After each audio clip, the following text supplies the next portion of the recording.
Bonjour et bienvenue sur Lumière Spirituelle. Je voulais vous parler aujourd'hui d'un thème qui s'est révélé actuel parce que il semble que l'algorithme de YouTube soit vraiment curieux. Ces derniers temps, il m'a conduite vers certains choix pour lesquels je n'aurais jamais opté en temps normal. Magie, super technologie et effets spéciaux, hologrammes. Vraiment? Bref, une avalanche de vidéos à propos des sans-âme ou des portails organiques s'est soudain déversée sur les pages que j'ouvrais. Avec les théories d'ésotéristes thérapeutes tels que Dolores Cannon ou Laura Knight Jadzik, etc., etc.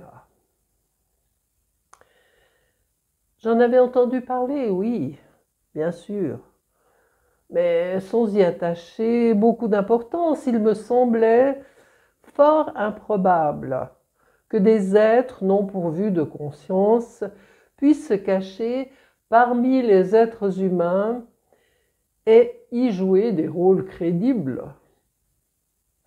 Mais on pouvait par contre trouver des moyens d'affaiblir le corps et l'esprit de l'humanité en agissant sur l'eau qu'il boit, l'air qu'il respire, les aliments qu'il mange et tous les besoins essentiels auxquels il est soumis pour vivre.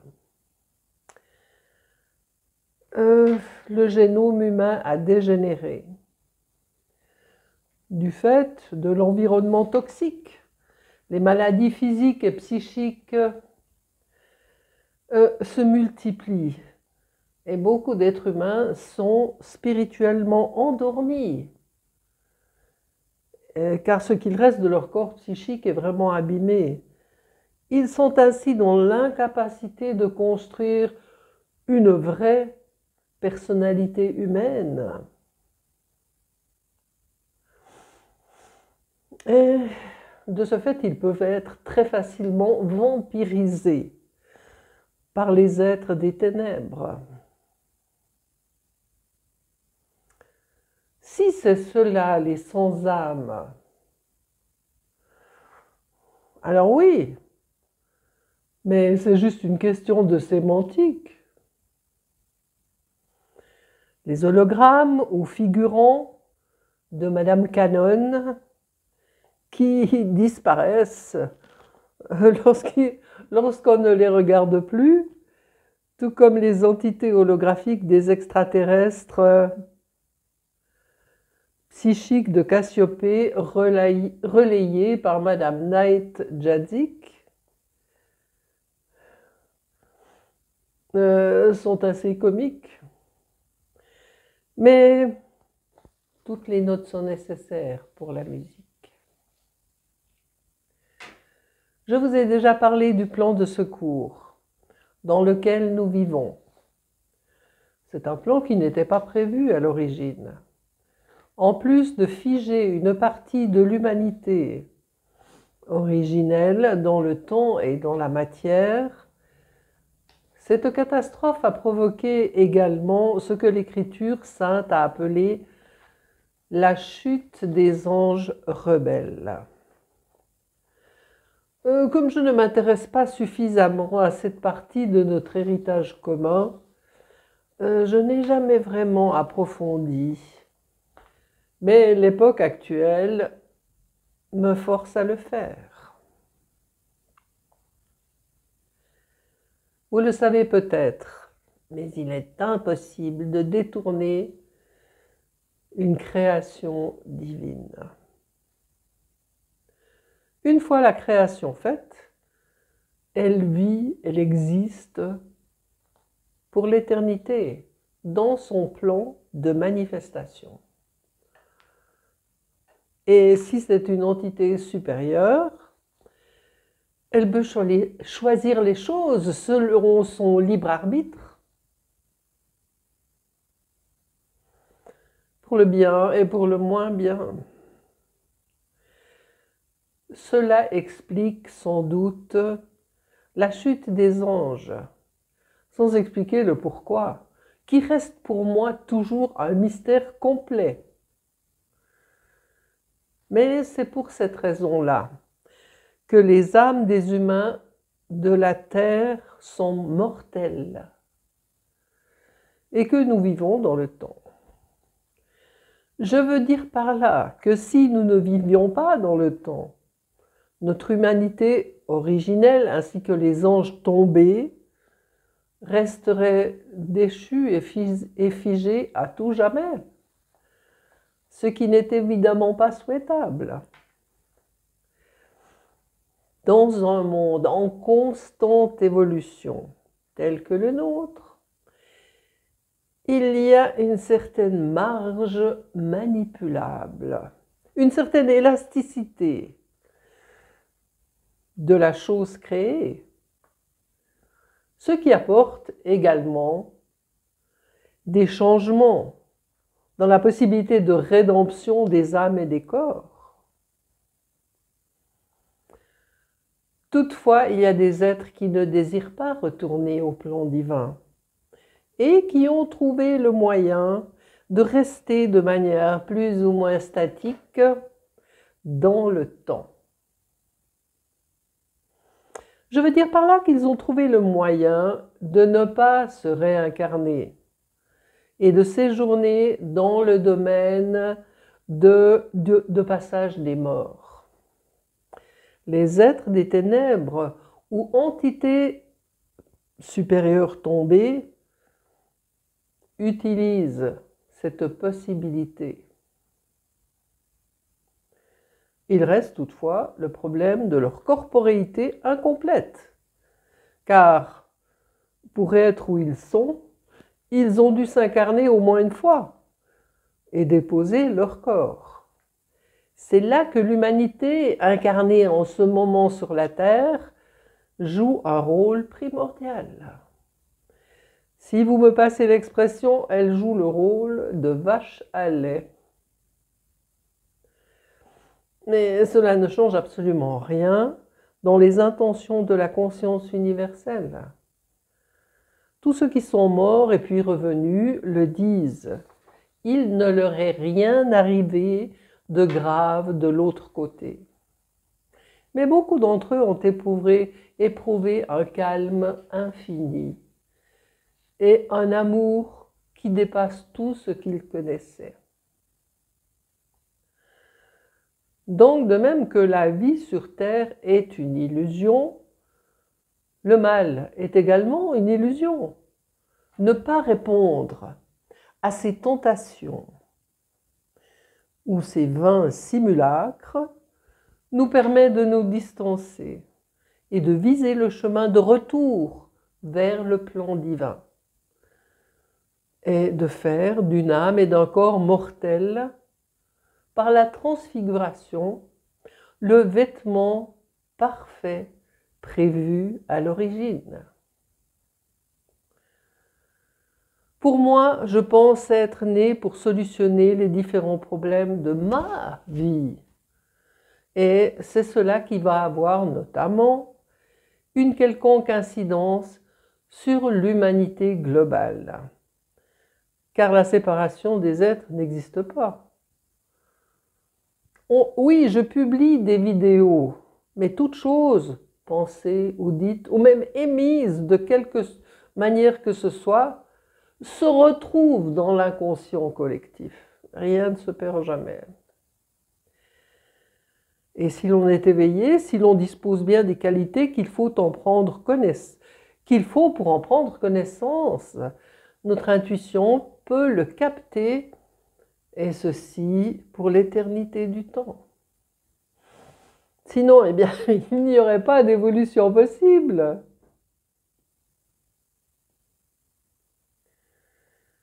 Voilà la raison fondamentale de ce monde, qui peut nous sembler parfois bien problématique.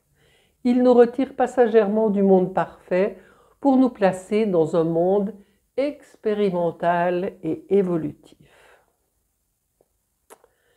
Finalement, grâce à toutes ces nouvelles vidéos placées sur les pages de YouTube que j'ouvrais, ma curiosité a été piquée.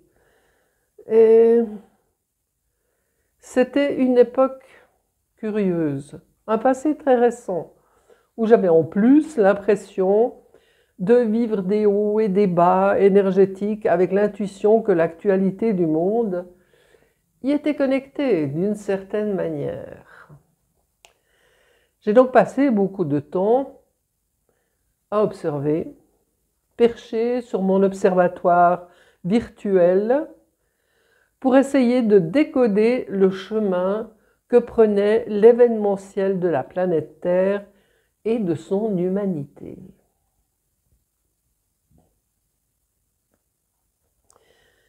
Ceci toujours dans l'optique de savoir ce que moi et tous ceux engagés sur le chemin spirituel, tous les autres chercheurs, devront comprendre et éventuellement épauler de leur force pour réaliser la parole. Et je vise un nouveau ciel et une nouvelle terre. Difficile programme pour les quelques 7 à 8 milliards actuellement sur la planète. Et puis j'ai enfin compris le clin d'œil que mon intuition me faisait avec ces vidéos.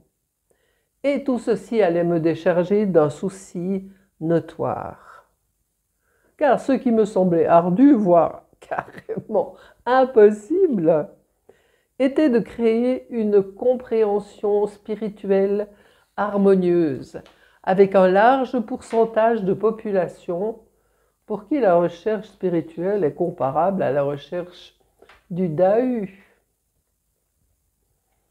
Et c'est alors que je suis tombée sur une approximation du nombre de ces figurants humains sur la Terre en ce moment même, qui seraient en fait bien plus nombreux que les humains réels. Ouf! Quel soulagement! Certains seraient simplement là pour étoffer l'expérience de vie des humains, mais d'autres seraient des portails pour toutes sortes d'influences et non des meilleurs, ce qui expliquerait par là même beaucoup de choses.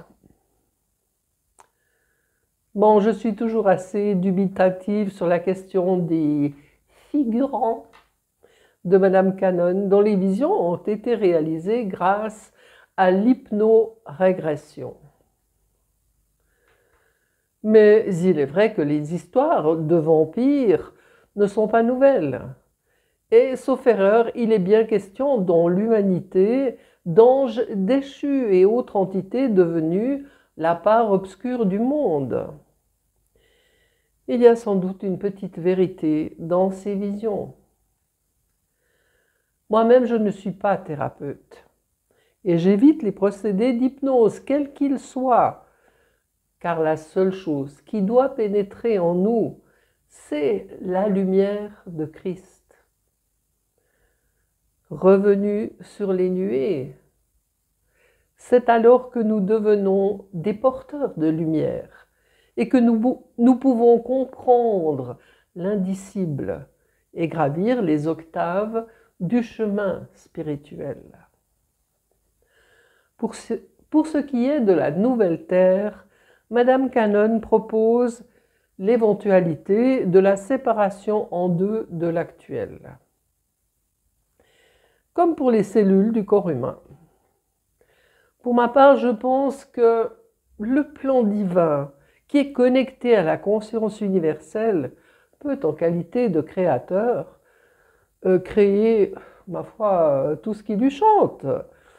Voudriez-vous migrer sur une terre vierge, intacte, où tout est à nouveau possible? Les efforts accélérés de tout un petit monde pour trouver une autre planète habitable semble bien le confirmer. Mais je vais revenir au thème de cette vidéo. Le démasquage. J'ai suivi dernièrement le déroulement de la préparation à l'élection présidentielle américaine de novembre 2024, et notamment l'histoire du candidat Trump. Quel personnage atypique! Tous ceux qui ont travaillé avec lui lors de son mandat présidentiel ont été frappés par son extrême stupidité et son incapacité à apprendre, alors que ses fans le portent au nu. Voilà bien le modèle parfait d'un portail organique, né avec une petite cuillère en argent dans la bouche, comme on dit. Il ne fait que dilapider l'héritage familial en accumulant faillite sur faillite avec ses entreprises. Il a même fait faillite avec un casino. Et pourtant, des personnages en vue lui reconnaissent des traits d'intelligence sidérants. Comment ce genre d'idiot notoire s'y est-il pris pour arriver à occuper cette place prestigieuse de président des États-Unis? Bien sûr, il y a l'étiquette de multimilliardaire qui ouvre bien des portes, mais il y a en plus un effet fortement magnétique qui est bien connu dans les actions des ténèbres. À ma grande stupéfaction, certains de mes proches ont également été attirés dans cette toile d'araignée. C'est ce qui m'a poussé à mettre certains commentaires sous les vidéos se posant des questions à propos de Trump. Et grâce à YouTube et à ses fonctions de traduction, je me suis rendu compte qu'un certain nombre de personnes, en Amérique et ailleurs, se regroupaient et partageaient mon avis et mes craintes. Imaginez qu'une personne obombrée par le côté obscur devienne président des États-Unis. Il y a actuellement des situations comparables dans plusieurs gouvernements du monde. Cette atroce alternative devient de plus en plus claire dans les esprits. Mais ne crions pas victoire. Le côté obscur use de magie noire et, quoique les vibrations de la Terre qui sont en constante augmentation et qui délogent actuellement beaucoup d'entités mauvaises qui s'accrochent dans le domaine de passage des morts, les anges rebelles livreront bataille avant de s'avouer vaincus. À ce moment-là, mieux vaut ne pas être sur leur passage. Donc il ne s'agit pas tant de la fin du monde, mais plutôt d'une purge. Cette purge va dégager les habitants illicites de l'au-delà, ceux qui, par le biais de portails organiques, envoient sur Terre beaucoup de confusion et de mauvaise magie. Il s'agit avant tout de bien voir ce qu'ils sont et de mettre de la distance entre eux et nous. Une première chose, très importante, vous ne pouvez pas sauver les portails organiques. S'il s'agit d'un membre de votre famille ou d'un ami proche ou de quelqu'un que vous avez reconnu comme psychopathe, éloignez-vous de lui ou d'elle sans autre explication.